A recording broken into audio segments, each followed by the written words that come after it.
ex-wife cheated and left me for her rich boss and got pregnant. But when I inherited millions, she wants me to pretend I'm the father and is begging me for another chance. So here's the deal. My ex-wife, 32F, and I, 35M, got divorced about 6 months ago, and within a month of that, she was pregnant. My ex-wife, let's call her Olivia, and I had been together for 3 years and married for a year and a half when she told me that she had been having an affair with her boss, let's call him Samuel, 42M, for a couple of months. We have a 1-year-old son together, and when she told me about the affair, I was still trying to process it, but she already had the divorce papers and stuff ready because her boss had told her that he was ready to marry her. So far, the only reason she had been holding out was because she was not sure if Samuel was ready to commit to her or not. But as soon as she had some sort of commitment from him, she decided to dump me and the kid and take off with him. The divorce was relatively straightforward because I wanted full custody of our son and I got it. She didn't even bother to fight for it. Neither did she fight for anything else. I got everything that we had and it made sense because now that she had Samuel, she was rich enough to have the kind of lifestyle that she wanted. After the divorce was over, I did not hear from her until recently, although I had heard from a couple of common friends that she had announced her pregnancy just a couple of weeks after our divorce was finalized. I don't know exactly how many months along she is, and neither does that make any difference to me since she's out of my life for good. The divorce had been tough for me emotionally because I'm like her. I was actually in love with her, and I thought that we had something real. In the 3 years that we had been together, I had always noticed that she had a bit of a materialistic streak, but I had honestly never thought that it would come in the way of our relationship at any point. I've been doing pretty well for myself since I am an oncologist, but I can't deny that Samuel is a lot richer than me since he wants the company that my wife used to work in. Even though they had grown pretty close since she started working there, I had never felt threatened by him because I always thought that they were very good friends, and I was always quite secure about our relationship because I believed that Olivia loved me as much as I loved her. Clearly, I was mistaken because if that had been the case, she wouldn't have found it so easy to dump me and leave. And I can still understand finding it easy to leave me. But how somebody can give birth to a kid and then just abandon them makes no sense to me. She didn't bother to check up on how our son was doing even once after this divorce, and that made it much easier for me to hate her because that's what she deserves. When she left me, she tried to tell me that the reason she was leaving was because I never had any time for her, unlike Samuel, who was always there for her. It's not that easy to fool me though. I know that the real reason she was leaving was because he was much richer than me, but when I brought it up with her, she started cursing at me and acted like I was a terrible person for even implying that, even if it was the truth. But anyway, the reason she reached out to me recently was also something to do with money, and that just proved me right because recently, I've been named as the sole heir to my uncle's fortune. For context, my uncle was a businessman who built a fortune for himself in real estate and owns one of the largest real estate companies in the state. He never married and never had any kids of his own, but we were pretty close. He adored me, and I knew that, but I still hadn't expected him to name me as the sole heir to everything that he owned. Everything is still being evaluated, but I know for a fact that I'm looking at an estate worth more than $2 million, and I haven't even started to think about how much his assets are worth. He left the company to me as well, but I'm honestly not interested in running it. Luckily, he had also left instructions to me in case I did not want to run the company, and so, according to him, I've appointed his CFO as the current CEO so the company keeps running smoothly. But I'm still going to be benefiting from whatever he makes from the company, so I can easily just retire right now. However, I'm still going to continue working because I love the work that I do, and with all the money that I have right now, I can even give back to society in much bigger ways. But that's enough about my own noble plans. Let's talk about Olivia's not so noble ones. Last week, I told a couple of my friends about my inheritance over dinner and drinks, and all of them were pretty surprised, but most of them seemed happy for me. But I guess one of them was not happy because somebody snitched and told Olivia about it, so that's how she found out, and the next day, she showed up at my house and said that she needed to talk to me. She was heavily pregnant, and I was about to tell her to go away, but I had a gut feeling that I would want to hear her out, so I decided to let her in because she was back after almost 6 months of the divorce, and I guessed that it had to be something important that brought her here. However, at the time when I had invited her in, I had no idea that she knew about my inheritance. Anyway, she tried to make some small talk with me, but I was really not interested, so I just restricted myself to one-word replies. Then she congratulated me on the inheritance, which was her first mistake. I was a bit surprised that she had been able to find out about it, but I figured that maybe one of my friends had ratted me out, so I didn't say anything and just thanked her. She then asked about our son and how he was doing, and it really upset me because, for the past 6 months, she had pretended that she didn't even have a kid, and now, all of a sudden, She had a conscience and wanted to know how our kid was doing. I ended up snapping, and I'm pretty thankful that my son was not at home at the time. He was with my parents because otherwise, he would have heard the way that I spoke to his mother. I don't regret it, though, since she totally deserves it. Anyway, when she asked about our son, I just told her to get to the point and stop beating around the bush because I knew that she was here with some purpose and not just to make small talk and ask about things that she didn't even care about. I was getting really impatient and she could see that, so she decided to get to the point and told me that she was here to discuss the new addition to our family. Obviously, I was very confused because I had assumed that she was pregnant with her boss's baby and not mine. She had been pretty sure about it back when we were separating and I was so emotionally distraught about so many things that I didn't even question it. In any case, even if the baby was mine, I knew that one paternity test after the baby was born would let me know and I would deal with that when it happened. But for as long as she was pregnant, it was better that Samuel dealt with her because I didn't want anything to do with her unless the baby was mine. It sounds mean, but that's how it was, and I didn't think she would care about it either because she was pretty confident that the baby was Samuel's. Anyway, I was quite shocked when she referred to the baby as the new addition to our family because I didn't know if that was a fact or not. So I first decided to ask her if she was sure about the paternity and if the baby was not mine. I had no interest in speaking to her anymore. But instead of taking the hint, she told me that she hadn't conducted a paternity test yet, but would do so if that's what I wanted. However, regardless of who the biological father of the baby was, she believed that since she was still married to me when the baby was conceived, I had an equal right to the child as well, and we hadn't discussed this earlier, but it was about time that we did since she was just a couple of weeks away from giving birth. Then, she dropped a bombshell on me and told me that she wanted my name on the baby's birth certificate as the father because she believed that it would be better for both her kids to have the same last name. I definitely had not seen that coming and it took me a couple of minutes to even process what she was saying. But once I had done that, I immediately declined. I didn't really want to, but I ended up laughing in her face because her plan was so stupid. It was quite easy for me to connect the dots, and she had already made the mistake of letting me know that she knew about the inheritance. So now, she was obviously trying to secure the baby's future and in some way, even her own, by making sure that I took responsibility for the baby and perhaps even paid child support. Now that I was suddenly richer than even Samuel, she was singing a different tune around me, and I found that very funny, so I ended up laughing in her face at her plan. I straight up told her that she was really stupid for even thinking that I would entertain an idea like this, and I told her to get out of my house because I didn't want to speak to her anymore. But she didn't leave. She continued to sit there and try to reason with me. She told me that she was ready to get a paternity test, but she believed that it would be better for her children to have at least some sort of a relationship, and having the same last name would help them bond better with each other. She tried to make it seem like she really cared about the kids and their relationship, so she was actually asking me to allow her to add my name to the birth certificate of her baby so that our son would have a sibling and would find it easy to relate to the baby once they were born. It was pathetic because she herself hadn't been there for our son for the past 6 months after our divorce and hadn't even bothered to check up on him, even though she had visitation rights. So I told her that our son barely even had a mother anymore, and now she was acting like it was important for her to make sure that our son was able to bond with his sibling. And even if I were to agree that our son should have a relationship with his sibling or half-sibling, depending on who the father is, it still doesn't make sense to add me to the birth certificate as the father of the baby if I'm not actually the biological father. So I made it very clear to her that if the paternity test proves that the father is, then I might even entertain her idea, but if it doesn't, then I'm simply not interested.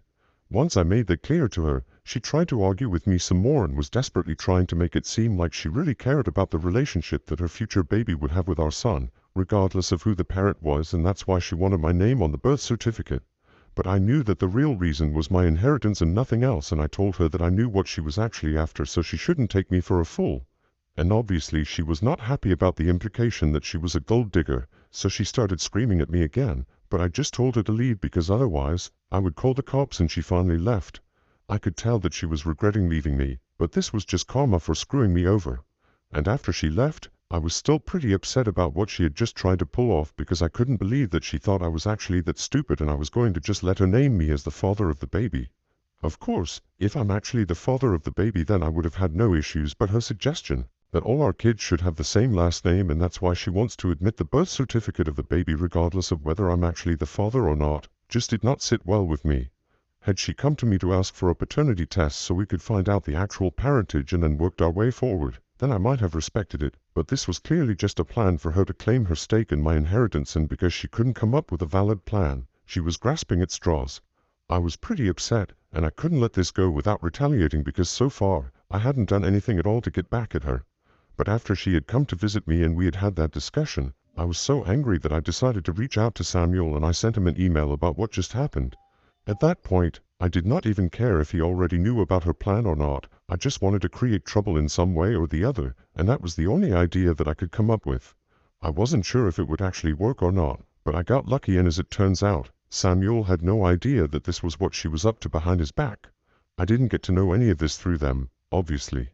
He did not reply to my email, but after I sent it to him, he apparently got into a really big fight with Olivia. And I don't even blame him. I think anybody in his position would have done the same thing. But instead of cutting her losses and dealing with the situation at hand, she is simply too busy, blaming me, and has been posting about it nonstop.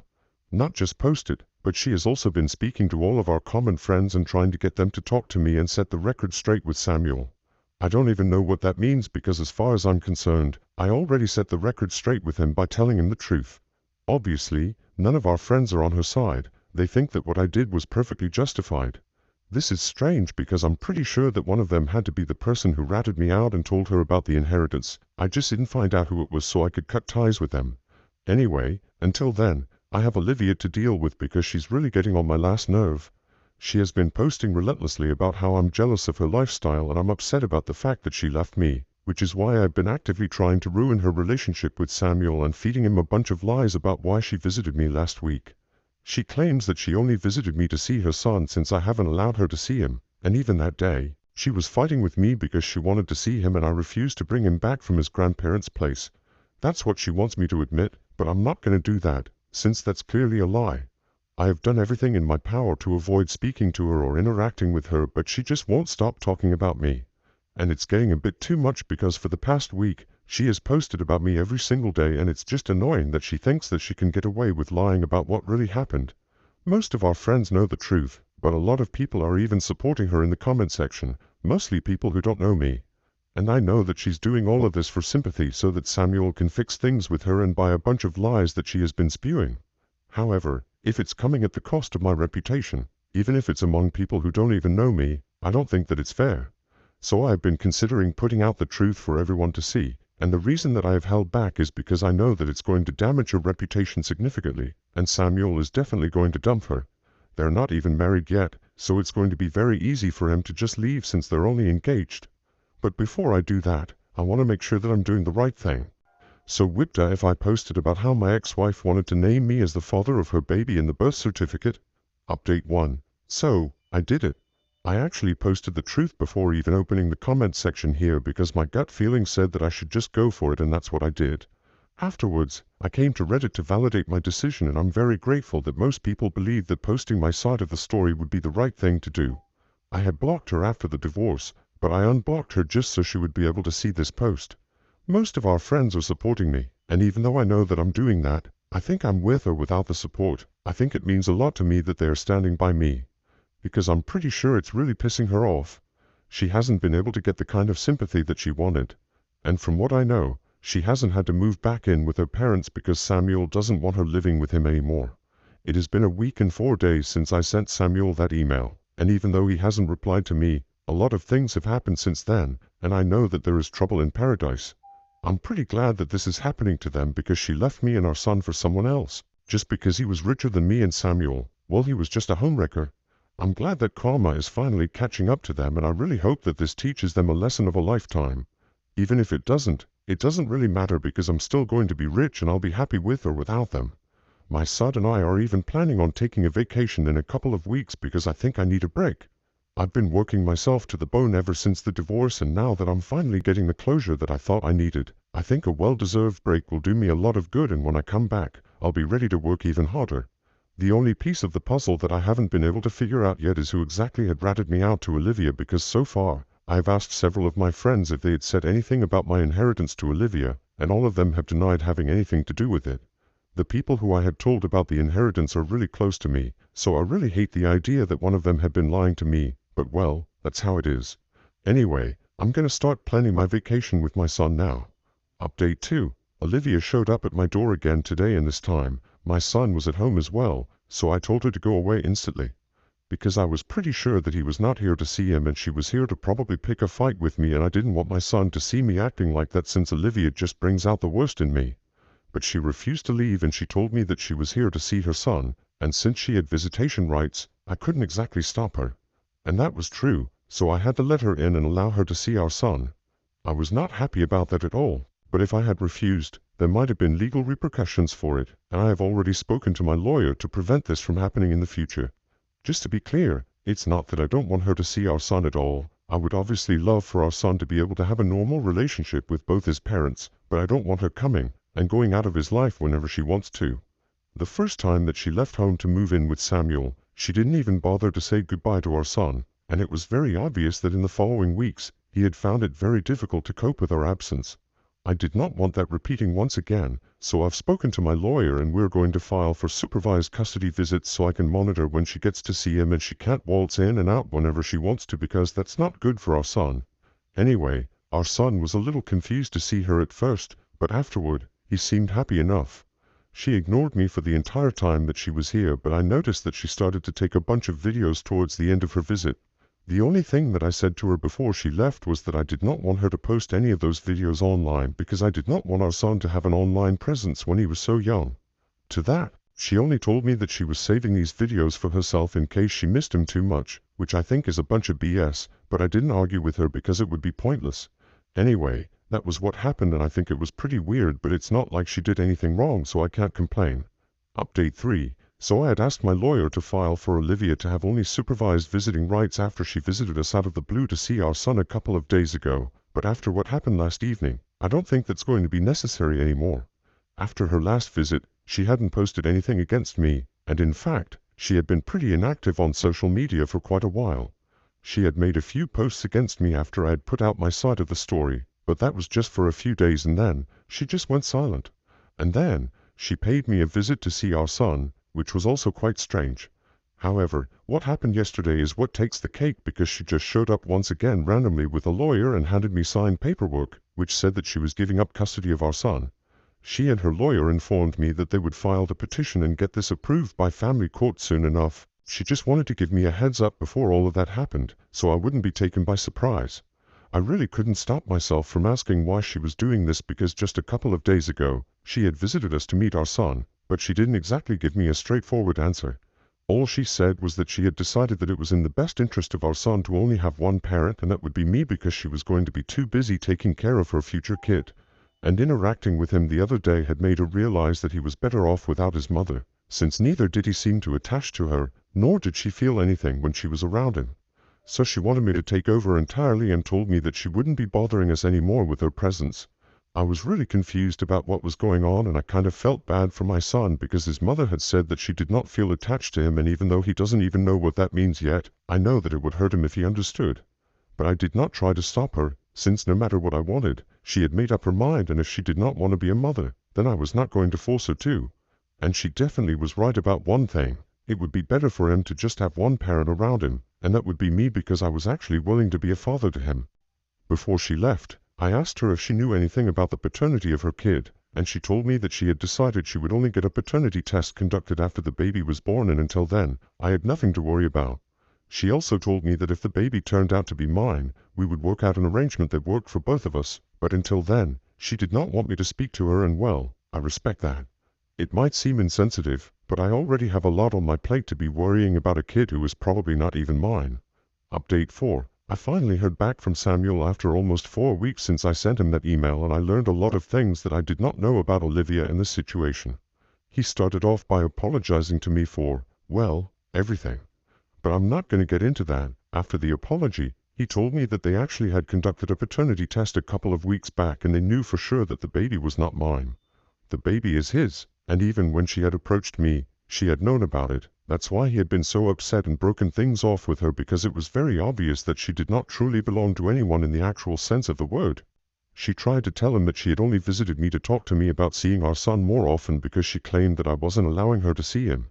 However, he did not buy that, and he decided to believe my version of what happened, since in the past 6 months, he had kept pushing her to come see our son, but she was the one who always kept procrastinating, and it seemed very unlikely that she had changed her mind all of a sudden. So he broke off their engagement and asked her to move out, Then she left. Even after she had left, she sent him a couple of videos with our son to prove that she had actually visited our son a couple of times and she hadn't been lying about what she had said to him. But he's not an idiot and he could see right through her. At least now I know why she had taken all those videos. It was just so she could use it to prove herself right, and I can't imagine something more disgusting. She was literally using our son to get back together with Samuel, and when she realized that it was not going to work, she decided to give up custody of him. Anyway, he told me that they are still going to raise their child together and she's claiming an exorbitant amount of child support right now, which is expected since she quit her job after she got engaged to him. But that's their problem now and I'm done with her. Soon enough, I will have full sole custody of our son, and even the procedure of inheriting everything that my uncle left me is almost over, so I'll be pretty rich. 6 months ago, I wouldn't have been able to imagine living a life like this, but right now, I'm really happy about how things have turned out.